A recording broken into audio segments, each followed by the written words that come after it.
سوال حضور یہ ہے کہ کچھ لوگ ربنا لک الحمد اور کچھ لوگ ربنا ولک الحمد کہتے ہیں، یہ دونوں کہے جا سکتے ہیں یا ان میں کچھ فرق رہنمائی فرمائیں؟ اس کی صراحت کتب فقہیہ میں موجود ہے کہ ربنا لک الحمد کہنا و ربنا ولک الحمد کہنا دونوں درست ہے، دونوں کہے جا سکتے ہیں۔ کیا زکوٰۃ فطرے کا پیسہ مدرسے میں لگانا ضروری ہے؟ دیکھیے کہ تو نہیں ہے، ہاں حیلہ شرعی کے ساتھ اس کو لگانا درست ہے۔ اور پھر اس بار ابھی آپ غور کر لیجئے کہ آج جو دینی مدارس ہیں ان کے لمبے اخراجات ہیں، اور ہماری قوم تعاون کے طور پہ اتنا پیسہ دینے کو تیار نہیں جس سے سارے مدارس چل سکیں اور دینی تعلیم کا سلسلہ باقی رہ سکے۔ حالانکہ دینی تعلیم کا سلسلہ باقی رہنا، مدارس کا جاری رہنا کتنا ضروری ہے، ہر عقل مند اس کو جانتا ہے۔ آج اگر دین زندہ ہے تو مدارس سے زندہ ہے۔ ہمارے علماء، ہمارے مفتیان اکرام، ہمارے حفاظ یہ سب مدارس ہی تیار کرتے ہیں، اور پھر یہ ہمارے علماء مفتیان اکرام قوم کے درمیان پہنچ کر دین رسول اللہ کے پیغام آپ تک پہنچاتے ہیں۔ تو چونکہ مدارس کا قیام اور بقا اور ان کا جاری رہنا مالی زکوٰۃ کے بغیر دشوار نظر آتا ہے، اس لیے میں اپنے احباب سے عرض کرتا ہوں کہ مدارس میں زکوٰۃ ادا کرنے میں ڈبل فائدہ ہے، آپ کا فرض بھی ادا ہوگا اور اللہ کے نبی کے دین پاک کی اشاعت کی خدمت بھی ہوگی۔ قضا نماز پوری ادا کرنی چاہیے یا صرف فرض؟ قضا نماز جو ہے اس کو سن لیجیے آپ، فجر کے 2 فرض، ظہر کے 4 فرض، عصر کے 4 فرض، مغرب کے 3 فرض، عشاء کے 4 فرض اور 3 وتر، قضا نماز اتنی رکعتیں ادا کی جائیں گی۔ کوئی حافظ صاحب جو کہ تراویح سنا رہے تھے وہ گلے میں تعویذ والی چاندی کی چین پہنے ہوئے تھے، 6 یا 7 دن بعد کسی نے دیکھا تو ان کو ٹوکا تو انہوں نے اتار دی اور یہ کہا کہ مجھے یہ مسئلہ نہیں معلوم تھا۔ سوال یہ ہے کہ جو تراویح کی شکل میں قرآن سنایا اور نماز پڑھائی عشاء کی، اس کا کیا حکم ہے؟ ارشاد فرمائیں۔ بہرحال چاندی وغیرہ کی چین وغیرہ مردوں کو پہننا یہ مکروہ ہے، نہیں پہننا چاہیے۔ پھر بھی جو قرآن سنایا گیا وہ قرآن سننا صحیح ہے، اس کے اعادے کی دہرانے کی ضرورت نہیں ہے، اور جو تراویح پڑھے گی وہ تراویح کی نماز بھی ہو گئی، فرض نماز بھی ہو گئی، چونکہ نماز ہو چکی ہے۔ ہاں یہ ضرور ہے کہ اس میں کراہت ضرور آئی چونکہ اس چین کا پہننا مکروہ ہے۔ ایک سوال پنواڑی سے آیا حضور، کہہ رہے ہیں کہ فیس بک میں کچھ لوگوں نے لکھ رہے ہیں کہ ڈراونی حدیثیں سنا کر پیسے مانگ رہے ہیں، تو سوال ان کا یہ ہے کہ حدیثوں کو ڈراونی کہنا کیسا ہے؟ دیکھیے ایسا ہے، اس طرح کے جو جملے لکھ رہا ہے وہ بہت جری اور بے باک معلوم ہوتا ہے، اور اس کے دل میں خدا کا خوف نہیں ہے۔ آج وہ ہم کو کہہ رہا ہے، کل وہ رسول اللہ کے لیے کیا کہے گا؟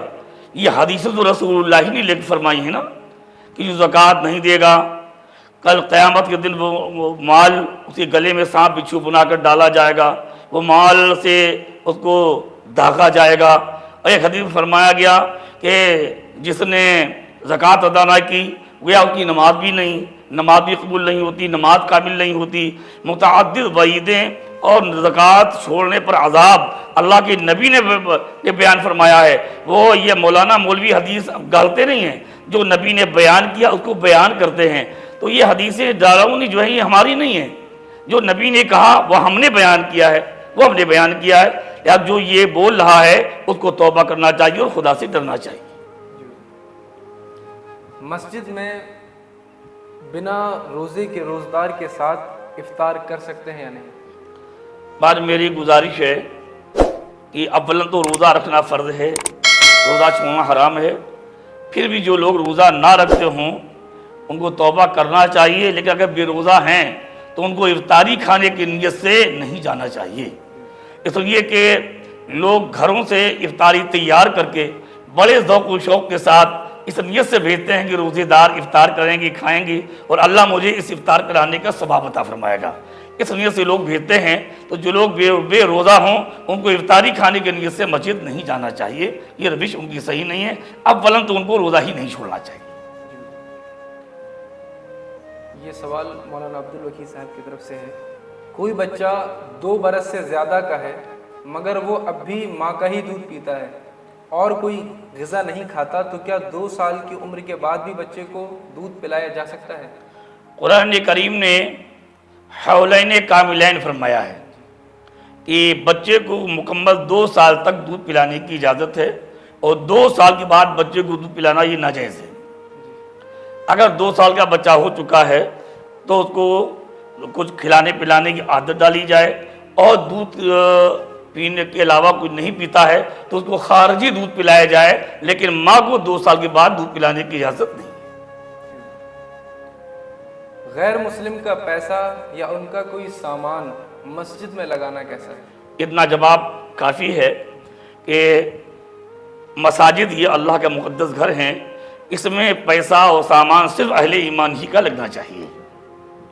ناظرین کی بارگاہ میں ایک بار پھر بڑے ادب سے محبت سے گزارش کرتے ہیں کہ ہماری ویڈیو کو زیادہ سے زیادہ شیئر کریں تاکہ اس معلوماتی ویڈیو سے زیادہ لوگ جڑ کر فائدہ حاصل کریں، اور ہمارے یہ معلوماتی چینل TDI چینل کو سبسکرائب کرنا نہ بھولیں۔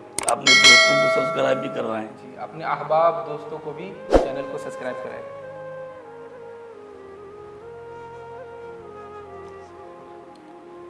ایک شخص کا سوال ہے کہ انہوں نے بطور قرض کسی شخص کو کچھ رقم دی ہوئی ہے تو کیا اس رقم کی بھی زکوٰۃ نکالنی پڑے گی؟ اگر وہ قرض مردہ نہیں ہے، آپ نے قرض دے دیا ہے اور ابھی ملا نہیں ہے لیکن امید ہے کہ وہ مل جائے گا، تو اس قرض کی بھی زکوٰۃ فرض ہے، زکوٰۃ دینی ہوگی۔ اگر ابھی گنجائش ہو تو ابھی دے دیں، ورنہ قرض ملنے کے بعد نکالیں۔ بہرحال اگر وہ مالک نصاب ہیں تو جو مال قرض میں ہے اس کی بھی زکوٰۃ ان کو دینا ہے۔ سوال یہ ہے کہ والدین کی ہر بات ماننا چاہیے یا صرف جائز باتیں؟ کیونکہ کبھی کبھی ایسا پایا جاتا ہے کہ جب ہم لوگ صدائے نماز کے لیے جاتے ہیں تو بچوں کے والدین بول دیتے ہیں کہ میرا بیٹا تھکا ہوا ہے، کل آئے گا۔